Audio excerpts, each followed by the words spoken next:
balance dalam terminologi work-life balance berarti keseimbangan. Pada kesempatan kali ini kita akan membicarakan tentang keseimbangan yang dimaksud terkait dengan pekerjaan dan kehidupan pribadi. Masih bersama dengan Dr. Hairil Anwar. Pak Hairil, tadi saya menyebutkan tentang balance ya, dalam work-life balance. Nah, dalam work-life balance itu ada kata life yang saya ingin tahu. Sekarang adalah, apakah life ini selalu atau memang dikaitkan dengan life dalam arti kehidupan pribadi? Karena kan kadang-kadang sekarang kita ngelihat ya di media sosial dan sebagainya gitu, bahwa yang dianggap life oleh orang-orang ini yang berbeda-beda nih. Ada life itu adalah kehidupannya dia di kantor, artinya mungkin dia terlalu menjiwai pekerjaannya, mungkin terlalu nyaman di kantor, lalu kemudian menganggap bahwa kehidupan di kantor itu adalah life. Atau mungkin dia menganggap bahwa life itu adalah ya pesta segala macam itu dianggap sebagai life. Tapi ada juga orang-orang yang menganggap bahwa life itu adalah mungkin porsi yang berbeda dalam kehidupan. Nah, life di sini apakah dalam work-life balance itu apakah kaitannya dengan kehidupan pribadi, Pak? Ya, tuh. Jadi hal-hal yang berada di luar tanggung jawab kerjaan, di luar tugas dan tanggung jawab kerjaan, itu adalah life. Okay. Jadi kalau ada yang bilang bahwa work saya adalah life, nggak bisa. Dalam konteks ini work adalah work, meskipun dia menyukai pekerjaan tadi. Jadi sesuatu yang di luar tugas dan tanggung jawabnya, itulah life, kehidupan. Dalam pengertian work-life balance ya. Kerja juga kehidupan ya, dan bekerja juga untuk hidup ya. Meskipun kita tidak selalu harus hidup untuk bekerja ya, tapi bekerja untuk hidup. Nah, sehingga kita butuh mengalokasikan sumber daya, tadi kita bicara tentang waktu ya, waktu tadi, dan juga energi di dalam menjalankan waktu ya, dengan sumber daya pikiran, tenaga kita, energi tadi, secara memadai untuk merawat hidup dalam konteks work-life balance. Jadi aspek pribadi kita di luar tugas dan tanggung jawab profesi itu juga harus dirawat. Termasuk misalnya bagian dari merawat aspek pribadi kita, merawat orang tua misalnya, di samping merawat anak kita, ibu bapak, kawan-kawan semua yang masih punya orang tua. Nah, itulah kesempatannya, jangan disia-siakan ya, karena waktu itu terbatas. Seperti hal ini terbatas waktu kita jumpa sama anak-anak kita semakin dewasa. Ya, bukan berarti tua dekat dengan akhir kehidupan, nggak ada jaminan. Ada juga yang masih muda sudah berakhir kontraknya di dunia, kan kita nggak tahu. Jadi umur bukan penanda dekat dengan kontrak kehidupan, juga sehat dan sakit ya. Tapi terlepas dari itu semua, waktu itu terbatas, sehingga aspek di luar profesi harus dirawat. Betul. Yes, baik Pak. Jadi memang kaitannya berarti dengan kehidupan pribadi ya. Yang tadi Pak Hairil menyebutkan bahwa ini kaitannya tidak hanya saya adalah di pekerjaan saya, tapi saya kaitannya misalnya dengan peran saya misalnya sebagai anak yang kita masih memiliki orang tua dan sebagainya, dan kemudian terkait dengan mungkin kebutuhan diri kita secara pribadi ya. Nah, lalu kemudian Pak, orang-orang seperti apakah yang mencirikan bahwa dia secara pribadi, karena kita sedang sekarang fokus pribadi, ciri-ciri apa yang biasanya muncul pada orang-orang yang secara pribadi work-life balance-nya kurang? Karena tadi kan pada kesempatan yang sebelumnya kita sudah membahas tentang bagaimana ketika dia misalnya tidak balance ketika dalam situasi kerja, yaitu terkait dengan burnout dan sebagainya. Nah, apakah hal yang sama itu terjadi pada kehidupan pribadinya? Jadi apakah misalnya burnout itu apakah akan terjadi juga pada kehidupan pribadinya ketika balance-nya itu tidak tercapai gitu? Ya bisa. Jadi dalam kehidupan pribadi ya, kurang perhatian ya terhadap orang tua, anak, nggak pernah jalanin hobi ya, nggak pernah menjalankan aspek-aspek pribadi sehingga waktunya semua untuk kerjaan, itu terganggu keseimbangannya. Bermula dari tidak adanya waktu untuk peran-peran kita yang lain tadi ya, peran sosial, peran kita sebagai hamba yang maha kuasa ya, dan seterusnya, itu berdampak ya. Gitu. Jadi ini juga akan mengganggu keseimbangan hidup dan kerja.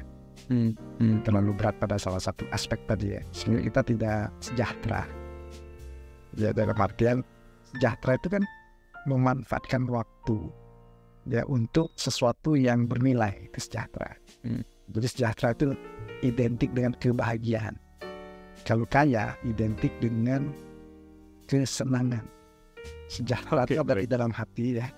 Kalau kaya itu pada atribusi ya. Jadi kita tuh mengejar kesejahteraan. Ya, kesejahteraan tadi Pak ya. Jadi yang menjadi salah satu fokusnya dalam work-life balance adalah mencapai tadi kesejahteraan, pemenuhan pada kebutuhan diri kita gitu ya. Pemenuhan apa yang pribadi. Oke, baik Pak.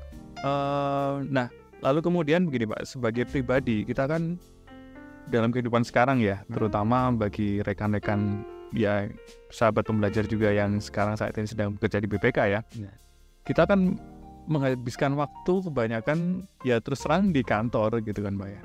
Kita mungkin ada yang teman-teman yang mulai berangkat dari jam 6, ada yang jam 7, atau mungkin ada yang pakai bus jemputan jam 6 misalnya. Kemudian baru pulang lagi sampai di rumah mungkin ada yang jam 6 sore, ada yang jam 7, jam 8, sehingga kita mungkin waktu dengan keluarga sebegitu pendeknya gitu kalau dibandingkan dengan waktu kita bekerja. Nah ini lalu kemudian kaitannya saya ingin melihat bagaimana kaitannya kita sebagai pekerja dan juga sebagai ASN dan juga terkait dengan fasilitas di kantor. Sebenarnya ada nggak sih Pak celah-celah, kalau tadi Pak Hairil menyebutkan celah-celah yang bisa dimanfaatkan tadi, dan yang difasilitasi sebenarnya dalam situasi pekerjaan yang bisa kita manfaatkan untuk mencapai work-life balance kita Pak? Organisasi sudah berikan ya banyak fasilitas ya untuk kita melakukan penyeimbangan antara kehidupan profesi dan kehidupan pribadi. Di antaranya misalnya work from anywhere. Kalau ada kesempatan ketika kita bisa bekerja dari manapun ya, dengan ukuran kinerja yang terstandarisasi atas waktu kita lalui. Itulah salah satu fasilitas ya. Untuk fasilitas apa? Kita kan mengurangi waktu berpindah dari satu tempat ke tempat lain, terutama kawan-kawan yang tinggal di daerah metropolitan ya, kota besar. Itu kan habis waktu sehari bisa bolak-balik ya, 3 jam ya, 1,5 jam pergi, 1,5 jam pulang. Sampai di rumah apa yang terjadi? Sisa waktu dan sisa tenaga buat keluarga kita. Masa keluarga kita kasih sisa ini? Kan gitu. Nah, work from anywhere itu salah satu fasilitas yang bisa dimanfaatkan. Paling tidak menghemat energi, menghemat waktu pribadi kita, sehingga ada alokasi waktu untuk kehidupan pribadi yang lain. Itu pertama. Dan secara nasional bisa menghemat sumber daya energi dalam artian sebenarnya ya. SDM, sumber daya energi mineral ya. Energi mineral betul. Di fosil ya kan tidak terbakar untuk perjalanan dan seterusnya. Satu. Kedua, cuti. Kita bisa ambil cuti 1 hari kalau butuh, misalnya sekedar ngambil rapor, konsultasi dengan guru anak kita di sekolah ya kan, dan lain-lain. Atau ekstrimnya ambil cuti alasan penting untuk kepentingan pribadi lah ya. Atau misalnya mau ajak orang tua dan anak libur keliling Jawa, atau mobil road trip misalnya kan. Tidak ada yang salah dengan itu ya. Tidak ada yang salah ya Pak? Tidak salah, asal uangnya berkah ya. Uangnya ikan diupayakan dengan cara-cara yang bagus ya. Sehingga bermanfaat ya. Dengan baik ya, dampaknya nanti terhadap aktivitas yang kita lalui dengan sumber daya keuangan tadi. Waktu tadi disediakan kantor, uangnya juga harus yang benar ya kan, biar energi baik ya. Jadi cuti anywhere, cuti harian maupun cuti yang dimungkinkan ya. Mungkin ada yang mau ekstrim lagi, cuti di luar tanggungan negara. Ada yang kayak gitu ya. Ya betul.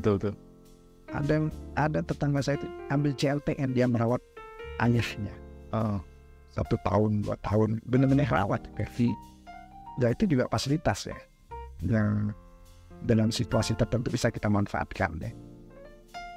Nah, fasilitas lainnya bimbingan. Bimbingan. Kan kita ada teman, ada atasan ya sebagai pengganti. Ya namanya kita kehidupan sosial kadang-kadang butuh tempat bertukar pikiran. Mungkin pengganti orang tua kita, pengganti kakak kita, senior kita ya, berbagi sehingga beban batin ya bisa terbagi ya pada orang yang pas. Sebagai mentor kita, atasan langsung bisa memberikan pandangan-pandangan, arahan-arahan pada sesuatu yang berkontribusi positif terhadap pencapaian kinerja, juga penggunaan peran-peran kita ya, macam-macam aspek kehidupan tadi. Kalau seandainya karena kurangnya ya pengelolaan diri sehingga dalam kasus tertentu kita burn out, udah pusing sekali, atasan langsung pun dianggap oleh kawan kita atau mudah-mudahan tidak terjadi pada diri kita ya, sudah tidak terlalu efikasinya sudah nggak pas ya, kemanjurannya kurang pas, kan kantor juga menyediakan layanan konsultasi. Ya saya pikir hampir di semua entitas ya, baik di publik maupun di privat ya, korporasi ada layanan untuk menjaga kesejahteraan karyawan sehingga nanti dia tetap berkontribusi secara optimal terhadap organisasi. Kalau di kantor kita kan ada ECC ya, kalau bahasa Inggrisnya, Employee Care Center, itu bisa dimanfaatkan untuk berbagi ya. Teman berbagi. Itu fasilitas kantor juga dalam kaitannya kalau mau dihubung-hubung kaitkan dengan work-life balance. Ada lagi ini fasilitas olahraga misalnya. Fasilitas olahraga ini saya bisa pandang fisik maupun alokasi waktu. Secara fisik misalnya kita bisa manfaatkan di luar jam kerja.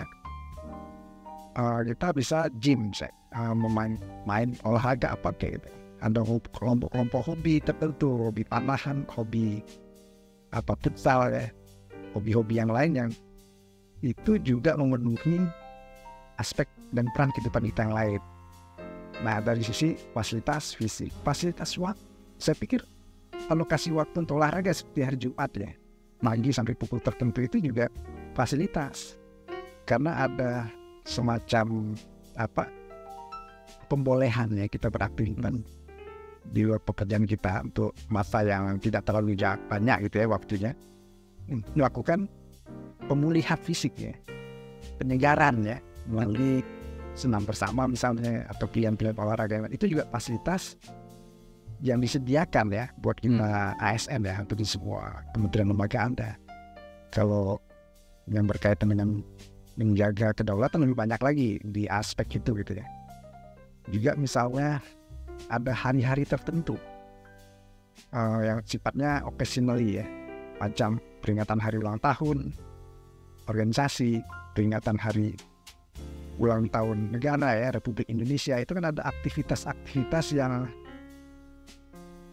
concernnya dapat dikaitkan dengan porsi kita di luar profesi.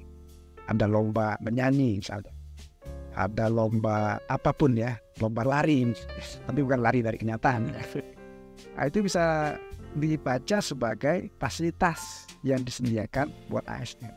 Jadi tergantung cara kita memandang, ya kan? Cara kita memandang, mengubah sudut pandang ya, melihat dari aspek yang produktif itu boleh jadi bentuk dari neuroplastisitas tadi ya, yang seringkali kita bicarakan ya, bagaimana kita mengintervensi area otak kita ya, dengan sudut pandang baru, dengan konsentrasi pada hal-hal tertentu ya, misalnya kita kaitkan misalnya dengan kapasitas diri ya, atau strategi kita secara pribadi, misalnya dengan meditasi atau mindfulness kan mirip tuh.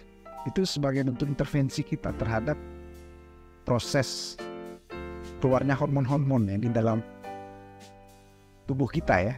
Dimana kalau misalnya kita terlalu lihat aspek negatif, terlalu terbebani, burnout itu kan hormon kortisol ya, hormon stres. Dengan kita melakukan intervensi tenangan, berpikir baik, mengambil kebahagiaan ya, sisi baik dari sesuatu dan memperbesar. Kebahagiaan hormon itu terseimbangkan dengan hormon kebahagiaan ya. Macam-macam jenis hormon kebahagiaan. Gitu Pak Satrio, jadi tergantung cara kita melihat. Ada yang sudah jelas-jelas disediakan, mulai dari cuti, terus apa tadi? Work from anywhere, terus fasilitas kantor, olahraga segala macam. olahraga. Tapi satu lagi bisa juga, misalnya ibu bapak, termasuk saya ya, di dalam bekerja itu sendiri, kita bisa tanda kutip ya, memberdayakan. Mungkin yang bilang kata yang pas ya, dibanding memanfaatkan. Kalau memanfaatkan nanti dikatakan mampu nimpung ya kan. Memberdayakan situasi atau waktu kerja kita untuk aspek kehidupan pribadi kita. Misal contoh, saya tugas ngajar ke Medan, ya kan. Saya berusaha menyenangi hal-hal apa yang ada di Medan sana. Saya berusaha misalnya menyenangi perjalanannya. Saya berusaha menyenangi makanannya. Jadi buat saya hiburan. Ketika rehat makan siang, wah makanannya mantap. Ada nyisip elemen pribadi kita di sana. Misalnya saya pengen juga ke satu tempat yang saya belum pernah. Kebetulan ditugaskan ke situ. Ya kan? Banyak ada aspek hobi traveling yang terpenuhi melalui pekerjaan. Enggak salah menurut saya. Kebetulan Ya. Bukan diatur-atur supaya saya ke sana. Itu enggak pas juga ya kan. Nah, kebetulan saya belum pernah ke situ. Tiba-tiba ditugaskan. Pas kan? Jika kita malah, wah ini baik banget nih kantor. Atau Tuhan baik sama saya melalui kerjaan saya bisa melihat Indonesia yang lain misalnya. Kalau teman-teman pemeriksa tuh bilangnya auditor, Pak. Auditor. Kalau kita apa? Trainer tour jadinya. Lahir dari trainer tournya. Kalau Pak Satria kan suka ambil gambar tour. Dokter ambil gambar. Shoot tour. Yang bawah dengan itu yang mudah ya. Jadi kita mengolah cara pikir kita ya. Kalau misalnya nih, karena satu masa saya harus hidup prihatin misalnya. Saya mengolah aja setelah itu berlalu. Itu kesempatan buat saya menjiwai kehidupan yang prihatin. Oke. Kalau misalnya hidup kita cukup terus kita memilih prihatin itu nggak dapet feel-nya ya. Gitu. Setelah dilalui kan indah tuh dikenang. Tapi kalau bisa jangan dilalui lagi. Cukup dikenang. Cukup jadi pengalaman aja, Pak. Ya, jadi biar kalau situasi kita lagi normal, semuanya itu kita syukuri ya. Gitu.